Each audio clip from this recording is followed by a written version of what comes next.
gone through the last 10 weeks in Sunday school. We watched the Love Dare movie, and at the end of the class, every week we had incredible teachers. We had the Morgans in there. We had the Durfields. We have Pasquale and Norma, and I'm going to forget somebody. We had Isabel today, but every week it was powerful.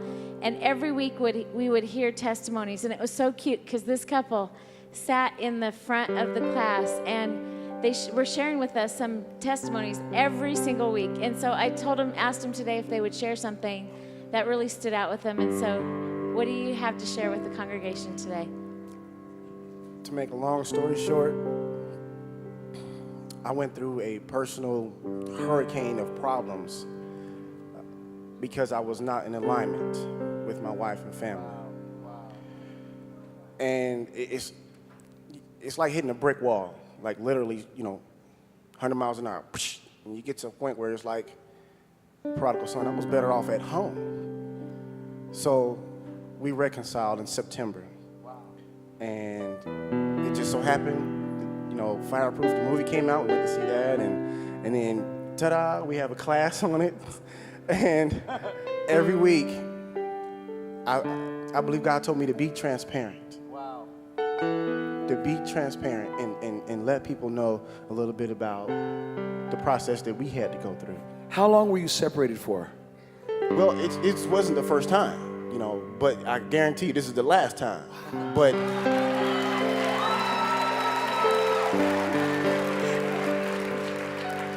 the first two times was about, 3 months at a time. But this last time was the longest stretch. And we even both went down to the family court and had papers drawn up and all that other stuff. I mean, it was getting real. And I didn't know this at the time, but while I was out there, living a single life, my wife was praying for me.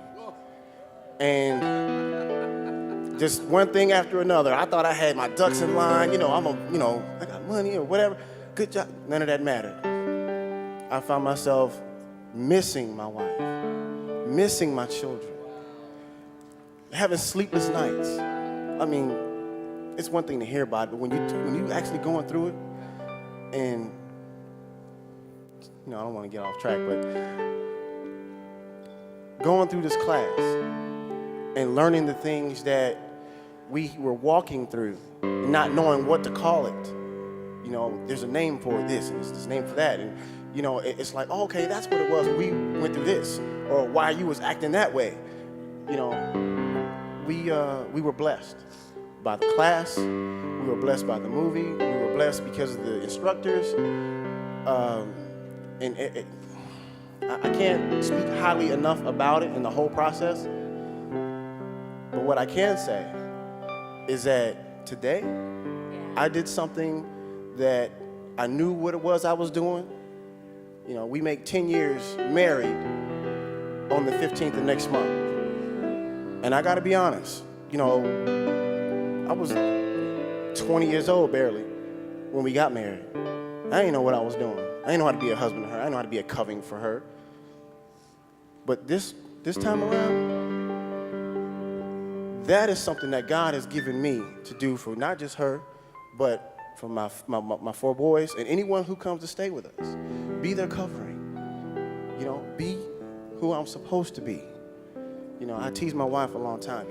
Bone of my bone, flesh of my flesh. I'm gonna call you woman because you came from me. And for a while I kind of got on her nerves, but after a while, it just kind of seeped in.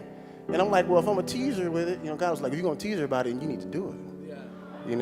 I got many a rebuke, teasing my wife, in funny games and everything, but, he's like a father to me.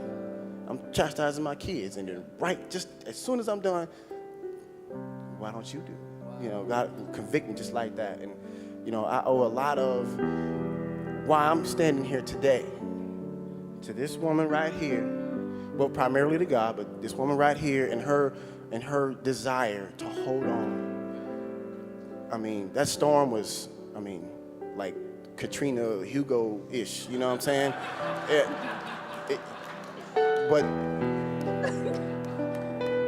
I'm just being real, okay? We appreciate it. I like real. We appreciate it when you're real, and I'm just trying to say, Did you want to say something? I just wanted to let everybody know that you can love someone past their addiction. Come on. And God had given me a scripture in Hosea to help hold on to my marriage. And I didn't want to. And like he said, I had the divorce papers ready. I was like, God, whatever you want me to do it, I will do it.